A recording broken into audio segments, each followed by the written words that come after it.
Então essa ideia da reforma protestante aí, cara, ela teve os seus pontos positivos, né? Se a gente olhar, foi uma quebra, né, desse monopólio aí, né, que estava do cristianismo, né, que estava aí sobre esse modelo católico.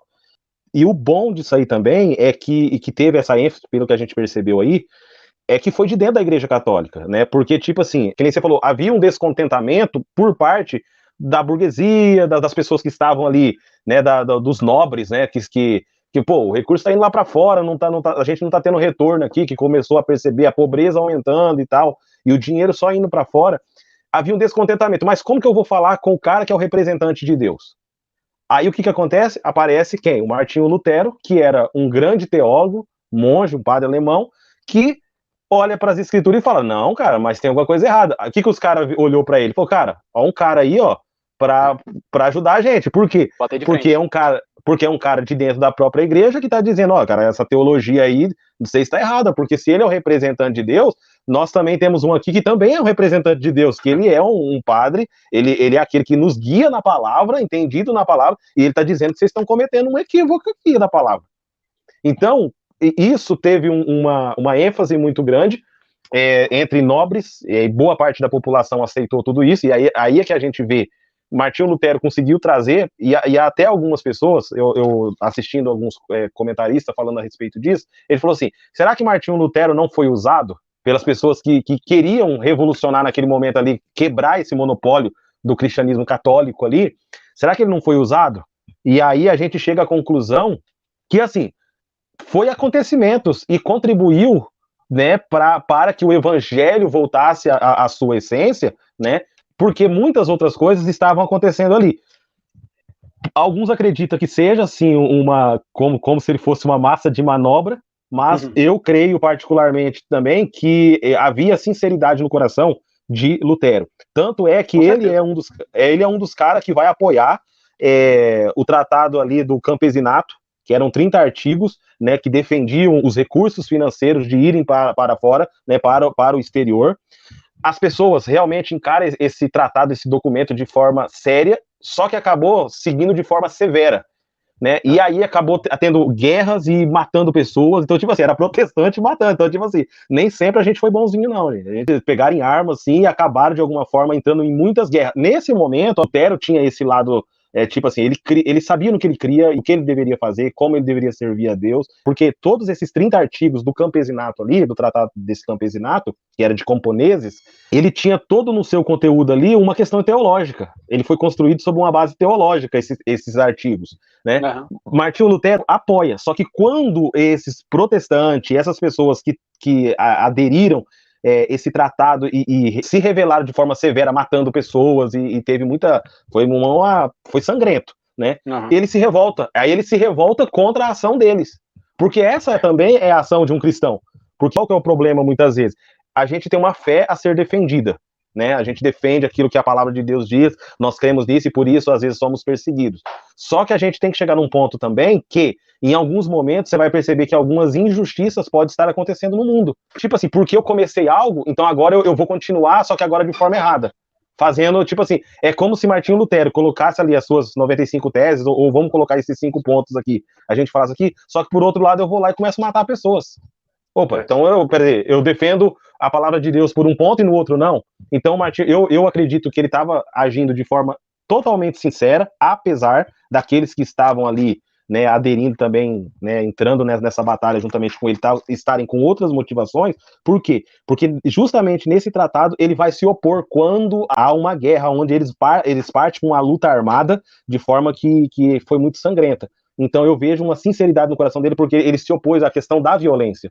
Entendeu? Então você vê, não, cara, uma coisa é uma coisa, outra coisa é outra. Você via que ele estava separando as coisas. Ele tinha uma convicção, né?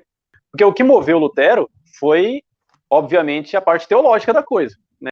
Ele era um monge, né, agostiniano, lendo as escrituras, né? Aí ele entendeu que o Papa, a igreja que ele estava servindo ali, estava cometendo alguns equívocos, e daí ele foi falar desses equívocos. Quando os caras olham para Lutero, e ver ele, não só, né, os outros também, alguns outros pré-reformadores também, mas quando eles olham para Lutero e vê ele se levantando contra a igreja, falando que a igreja está errada, daí é o que você falou, opa, é alguém de dentro.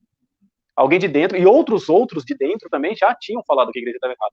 Né, John Hus, que é um pré-reformador, também era monge, entendeu? Então tiveram outros nomes também que são pré-reformadores que eram de dentro da igreja. Juntou esse Martinho Lutero aqui, o caldeirão já estava fervendo, já estava transbordando. Ele vai lá e a gotinha que faltava assim para explodir. Aí, quando entrou a parte teológica, também entrou a parte política, entrou a parte econômica, entrou a parte territorial, entrou a parte do poderio de reis, de duques, arquiduques, todo aquele povo que existia lá. E aí as pessoas foram abraçando a ideia deles, de Martinho Lutero, ou não, ou as pessoas se aproveitando do momento. Né? Então tem alguém que está indo contra a igreja, vamos junto com ele, né, só para ganhar força, dar força para ele, a gente vai junto para ir contra a igreja, para ir contra o poder político do Papa, não contra a influência espiritual, a pureza das escrituras, o sola fide, não, nada disso aí. Os caras não estavam preocupados, nem todos que estavam ali na Reforma Protestante eram de fato protestantes. Eram protestantes no sentido de protestando contra a Igreja Católica, contra o poder do Papa, mas não protestando contra a ortodoxia papal, por exemplo, né, contra as indulgências, contra não sei o que lá, não estava, talvez até protestasse contra as indulgências, mas na parte financeira, e não na parte de que não existe purgatório. Não, vamos sentar aqui, ó, que a Bíblia diz que não existe purgatório, a Bíblia fala que morre somente uma vez, depois disso vem o juízo, vamos discutir teologicamente isso aqui. Não, os caras estavam falando assim, eu não quero mais pagar indulgência e pronto.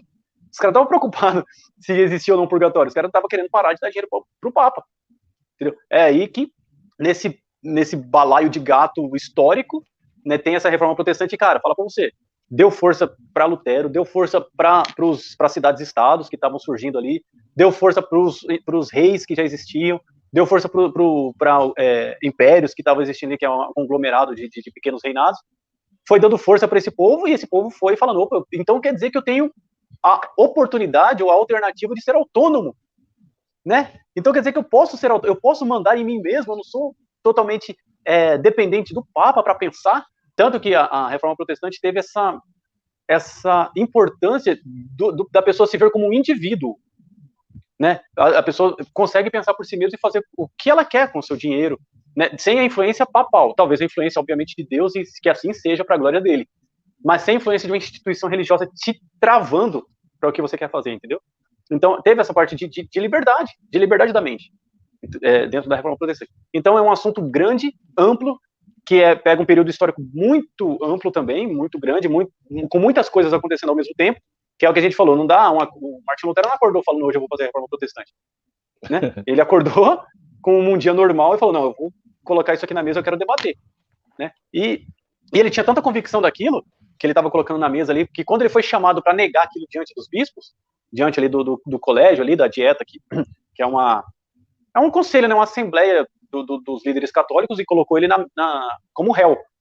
E ele falou assim, eu estou disposto a negar o que eu falei, desde que vocês me convençam pelas escrituras e pelo raciocínio lógico de que o que eu disse está errado. Olha só, pelas escrituras e pelo raciocínio lógico. Se vocês me convencerem do que eu falei, que o que eu falei está errado, então eu vou lá e nego o que eu disse. Cara, os caras não conseguiriam fazer isso, porque Lutero estava certo. Entendeu? Então você junta um cara com esse topete, né, também com esse apoio que ele estava tendo, né, num caldeirão político maluco que estava acontecendo, guerra para todo lado, entendeu? Então, guerra até contra as ideias, né, da igreja. Pessoas querendo ter o seu próprio dinheiro, querendo ter sua própria terra. Deu no que deu. Surgiu, né, aconteceu a reforma protestante, e por isso que essa reforma, que nem você tinha comentado ontem aí no pré-live, é por isso que a reforma de Lutero, entre aspas, deu mais certo do que a do Wycliffe, de Hus e dos outros pré-reformadores. Porque esses caras não estavam no momento certo, na hora certa, no lugar certo, né? Eles estavam fazendo a coisa certa, e eles fizeram coisas certas, e hoje eles são aí, eu vou dizer reverenciado, mas não no sentido de adorado, de objeto da minha adoração. Mas eles são reverenciados como grandes pensadores, homens importantes dentro da história da igreja, que foi quem começou a traduzir a Bíblia, cara. Tanto que Lutero também, uma das primeiras coisas que Lutero fez foi traduzir a Bíblia para o alemão também.